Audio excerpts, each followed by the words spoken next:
The uniqueness of Calvin has to do with his masterful ability to synthesize, take in from every direction and put it all together in a coherent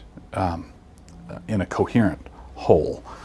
One of the things that surprised me as a very young Calvinist when I first came to this in the late '80s was, for example, I'd read Martin Luther.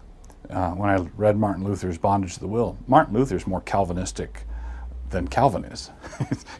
Martin Luther is more out there, sort of with extreme statements, inflammatory statements on the sovereignty of God. Calvin's much more judicious and balanced. He'll say the hard things, but it's always contextualized, always very carefully thought out.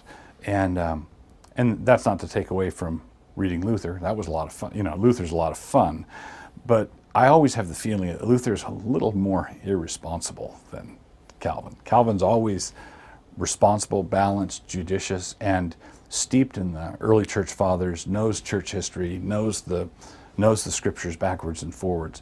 And in this respect, Owen Barfield said this about C.S. Lewis, and I think it very much applies to Calvin also, and that is, what he thought about everything was contained in what he said about anything. So what he thought about everything was present in what he said about anything, and that's what I think is very striking about Calvin.